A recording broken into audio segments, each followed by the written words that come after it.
अस्सलाम वालेकुम स्टूडेंट्स। उम्मीद है आप सब खैरियत से होंगे। स्टूडेंट्स, ये चैप्टर 6 का लास्ट टॉपिक है जो हमने पढ़ना है, टॉपिक 6.5।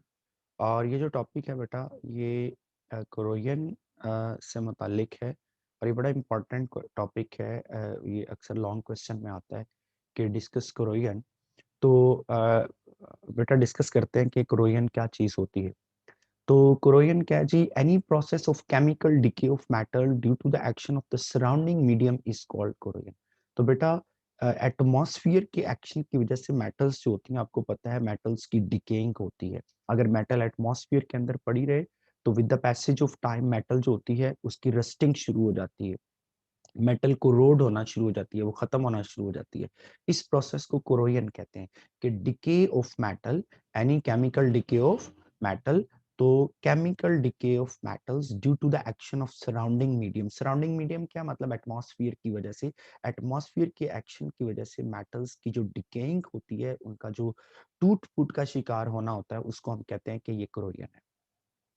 और बेटा सिंपलेस्ट जो केस ऑफ कोरोजन है, it occurs when the metals come in contact with the gases of the atmosphere. और ये क्यों होता है बेटा? जब मेटल्स जो होती हैं वो एटमॉस्फेयर के साथ गैसेस में कांटेक्ट में आती हैं, तो अब आपको पता है कि मेटल जो है वो ऑक्सीजन के साथ, जो एयर में ऑक्सीजन है उसके साथ रिएक्शन करेगी, तो मेटल की सरफेस के ऊपर ऑक्साइड की लेयर बन जाएगी, सल्फाइड की लेयर बन जाएगी, कार्बोनेट्स की लेयर बन जाएगी। जब मेटल्स होती हैं वो एयर के साथ कांटेक्ट में आती हैं, तो एयर में मौजूद गैसेस के साथ उनका रिएक्शन होता है, और इन गैसेस के साथ रिएक्शन की वजह से मेटल्स की सरफेसेस के ऊपर ऑक्साइड्स की, सल्फाइड्स की या कार्बोनेट्स वगैरह की लेयर बन जाती है। ठीक है। Such compounds sometimes form a compact layer on the surface protecting the metal from further attack। अच्छा, समटाइम ये बेटा जो लेयर बनती हैं ये बड़ी कॉम्पैक्ट होती हैं और मेटल की फर्दर कोरोजन नहीं होने देती। जैसे अगर आप एल्यूमिनियम को देखें बेटा, तो एल्यूमिनियम जब एटमॉस्फेयर में आता है तो एल्यूमिनियम की सरफेस के ऊपर ऑक्साइड की लेयर बन जाती है, और वो जो एल्यूमिनियम की सरफेस के ऊपर ऑक्साइड की लेयर होती है वो एल्यूमिनियम की फर्दर कोरोजन नहीं होने देती। लेकिन सम टाइम ये वाली जो लेयर्स होती हैं ये पोरस होती हैं, यानी पोरस होने का मतलब ये है कि एयर जो है वो और अंदर भी पेनिट्रेट कर सकती है और कोरोजन जो है वो फर्दर पेनिट्रेट कर सकती है इनटू द मेटल। जैसे आयरन है बेटा, आयरन की सरफेस के ऊपर जो ऑक्साइड बनता है वो पोरस लेयर होती है। तो जो गैसेस होती हैं एटमॉस्फेयर की वो उन पोर्स में से नीचे वाली मेटल के साथ भी जाके रिएक्शन करती हैं, इसलिए आयरन सारा कोरोड हो जाता है। तो समटाइम तो ये जो लेयर्स ऊपर बनती हैं ये कोरोजन से बचाती हैं, जैसे कि एल्यूमिनियम का केस है। और सम टाइम जो है ना ये पोरस होती हैं और ये कंप्लीट जो है वो मेटल की कोरोजन का बायस बनती हैं। अच्छा, सम टाइम ऐसा होता है बेटा, कोई मेटल जो होता है वो वाटर के साथ कांटेक्ट में होता है। तो जब कोई मेटल वाटर के साथ कांटेक्ट में होता है तो फिर ये जो लेयर्स बनती हैं मेटल की सरफेस के ऊपर, ये वाटर के अंदर डिसॉल्व हो जाती हैं। डिसॉल्व हो जाती हैं तो ये जो प्रोसेस ऑफ कोरोजन है ये और फास्ट हो जाता है, क्योंकि ऊपर से लेयर रिमूव हो गई, निचले वाली लेयर फिर रिएक्शन करेगी एटमॉस्फेयर के साथ, तो इस तरह से वो भी लेयर बनेगी और वो वाटर में डिसॉल्व हो जाएगी। तो इस तरह से लेयर्स बनती जाएंगी और वाटर में डिसॉल्व होती जाएंगी और ultimately the whole metal will be destroyed. सारा मेटल आपका डिस्ट्रॉय हो जाएगा। ठीक है जी। तो आए थोड़ा सा इसको रीड भी कर लेते हैं।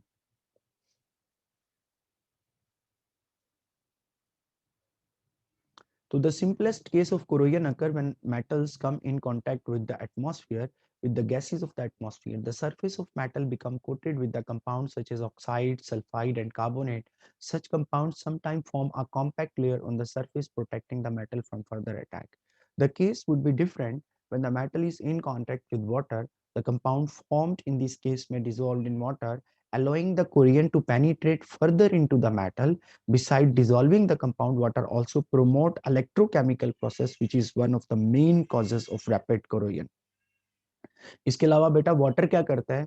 वाटर जो है वो इलेक्ट्रोकेमिकल प्रोसेस को प्रोमोट करता है, जिससे कोरोजन का प्रोसेस ज्यादा जो है ना वो फास्ट हो जाता है। तो यहाँ पर हमने बेटा कोरोजन को एक्सप्लेन करने के लिए इलेक्ट्रोकेमिकल थ्योरी ऑफ कोरोजन को डिस्कस करना है।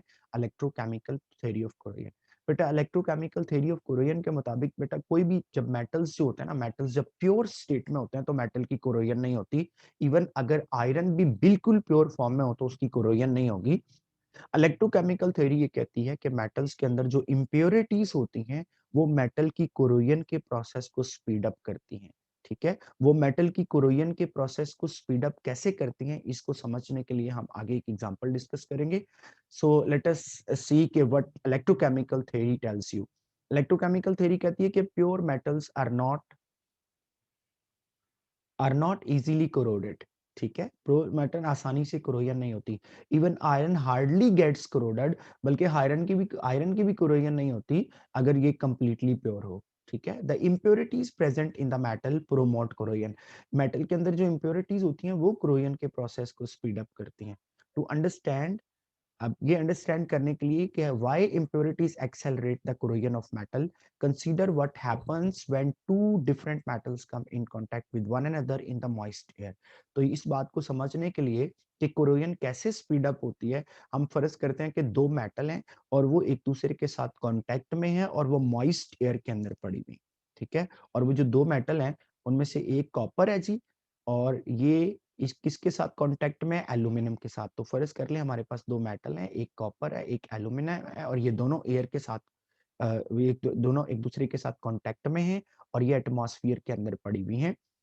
After some time we will notice, अच्छा अब जब ये कुछ अर्सा पड़ी रहेंगी तो हम देखेंगे कि एल्यूमिनियम जो है वो सारी उसकी कोरोजन हो जाती है, जबकि कॉपर रिमेन्स इंटैक्ट, कॉपर को कुछ भी नहीं होता। This can be explained bye electrochemical theory. इसको फिर हम इलेक्ट्रोकेमिकल थ्योरी से एक्सप्लेन करते हैं।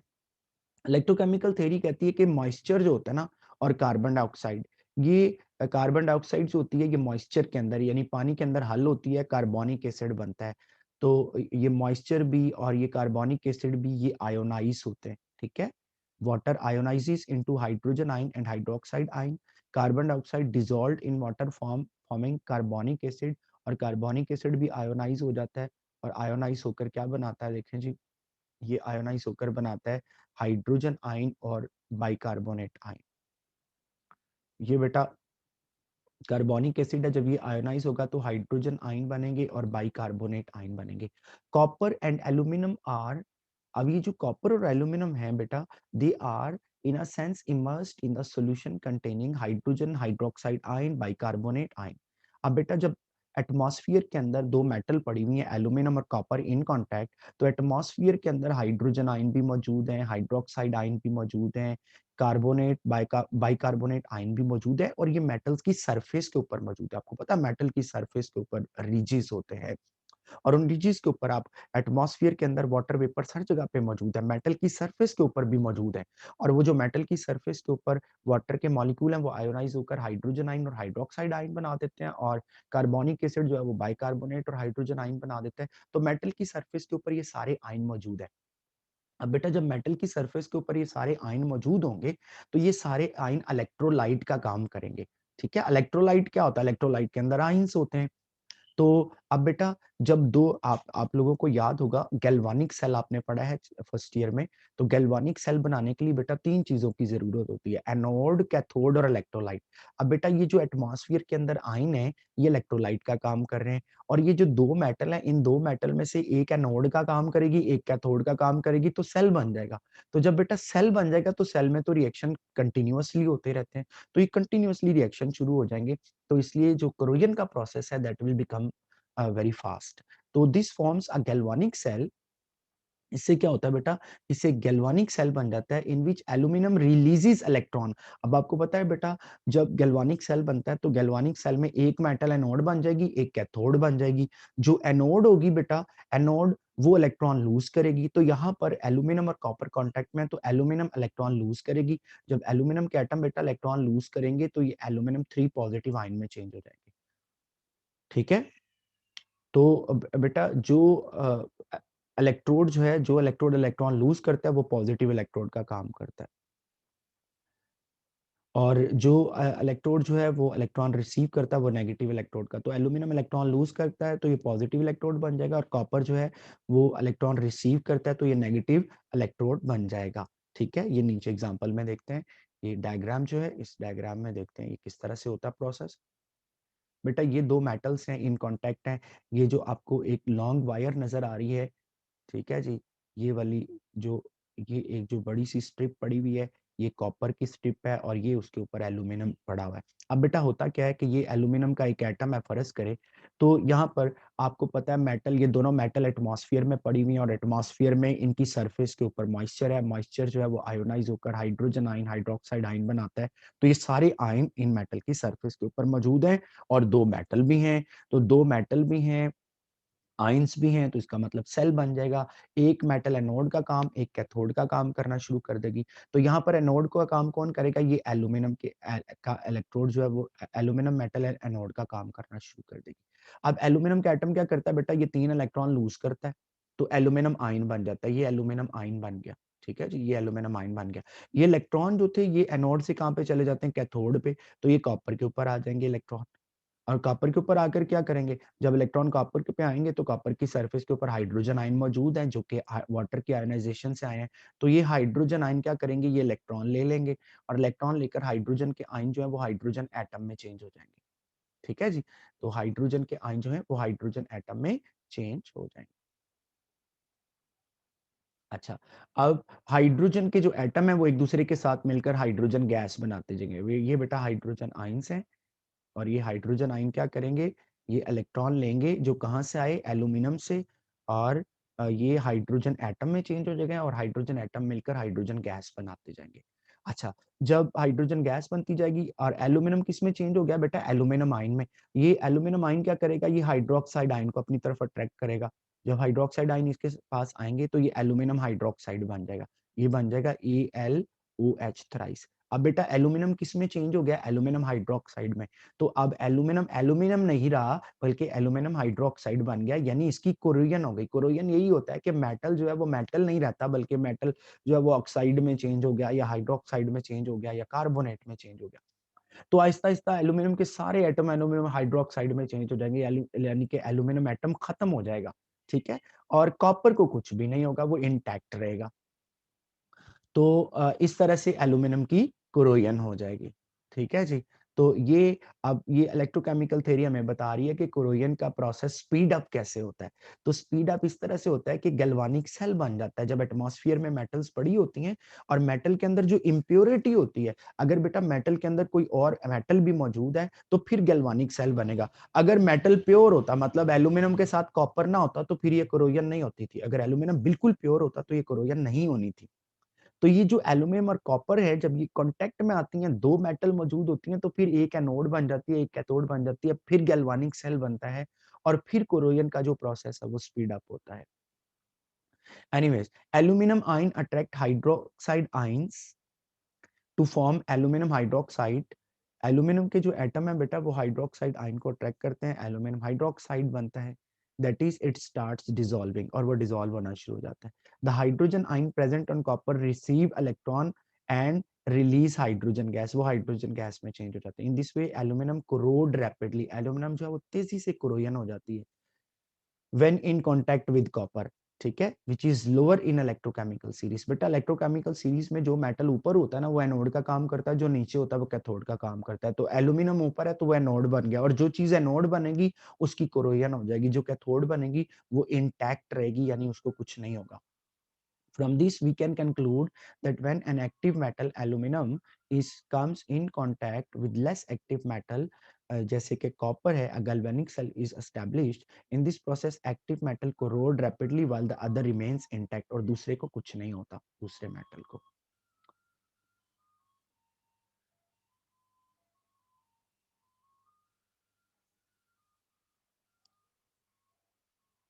तो ये बेटा अपने टॉपिक अच्छे से याद कर लेना है।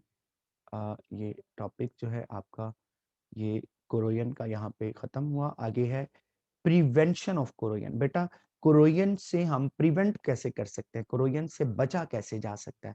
बेटा कोरोजन जो है ना, ये prevention of corrosion, it has been observed that amount of iron destroyed each year by corrosion equal to about 1/4 of its annual production।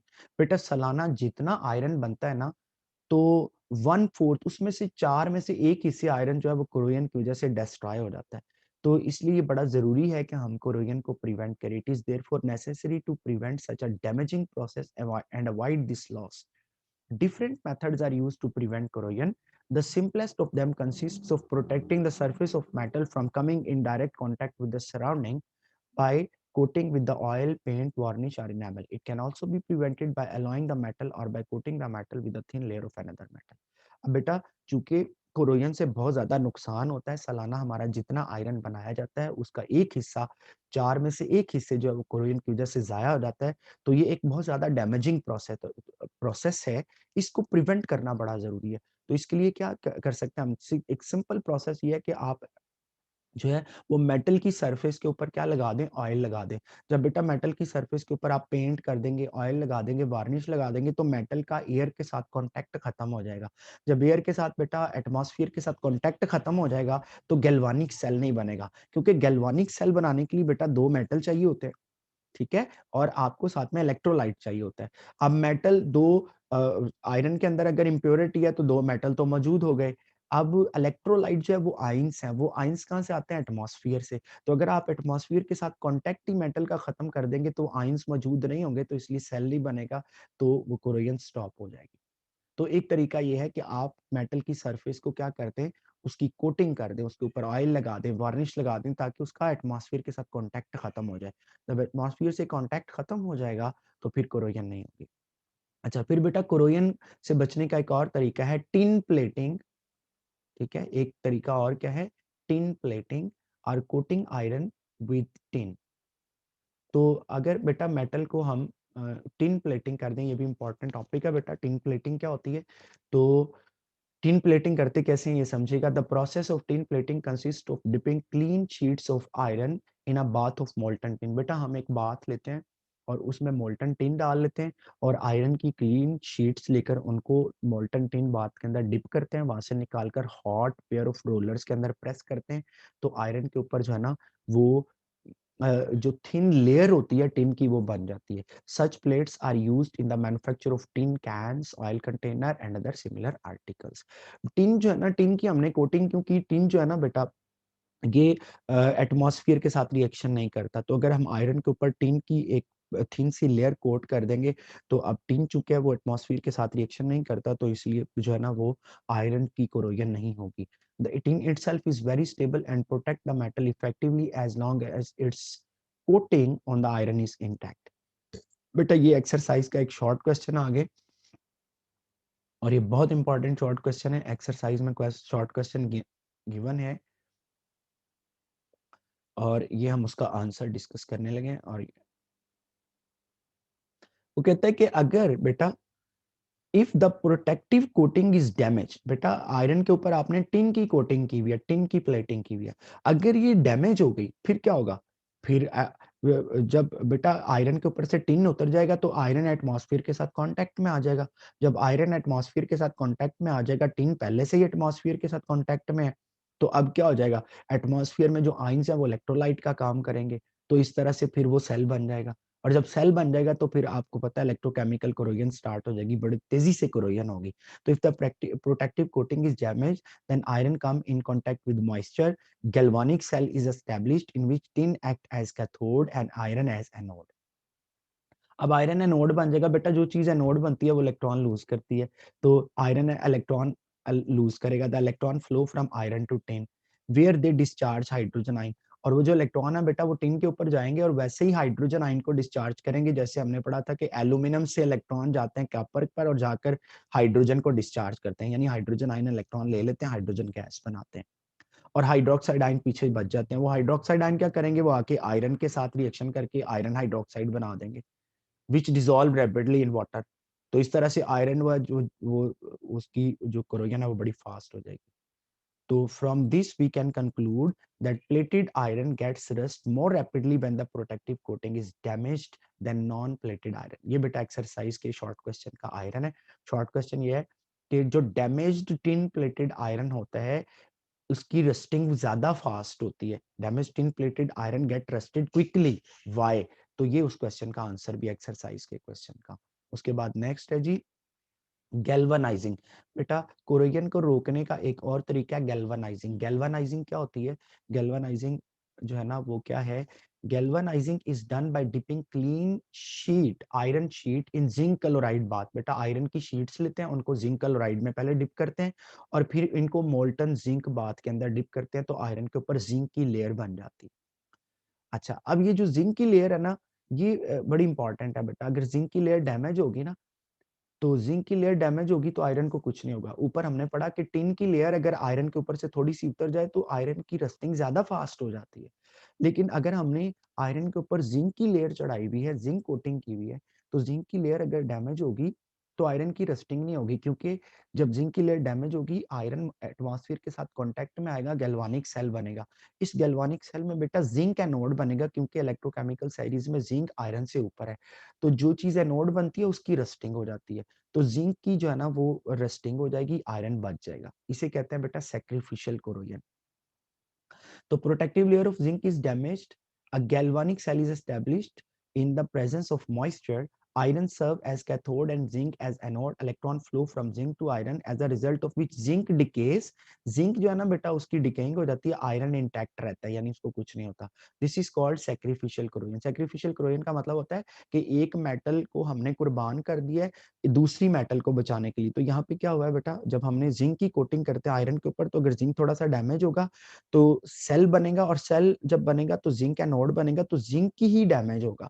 तो जब जिंक डैमेज होगा तो इसका मतलब हमने जिंक को कुर्बान करके आयरन को बचा लिया, तो इसे बोलेंगे सैक्रिफिशियल कोरोजन। सो ये था जी गैल्वेनाइजिंग। ठीक है, तो ये आपका जो टॉपिक है वो खत्म हो गया। ये बेटा आयरन का अगर कोई एटम आयोनाइज होगा भी तो जिंक इलेक्ट्रॉन लूज करके आयरन को दे देगा, आयरन दोबारा से आयरन की फॉर्म में आ जाएगा, तो जिंक जो है वो आहिस्ता आहिस्ता आयरन की फॉर्म में जाता जाएगा और खत्म होता जाएगा। तो this was all about corrosion. तो बेटा इस टॉपिक को सारे को अच्छे से याद कर लेना है। ये जो लास्ट मैंने में 2 पॉइंट बताए हैं शॉर्ट क्वेश्चन में आते हैं, गैल्वानाइजिंग और टिन प्लेटिंग, और जो इलेक्ट्रोकेमिकल थ्योरी ऑफ कोरोजन है ये लॉन्ग क्वेश्चन है। All the best, Allah Hafiz.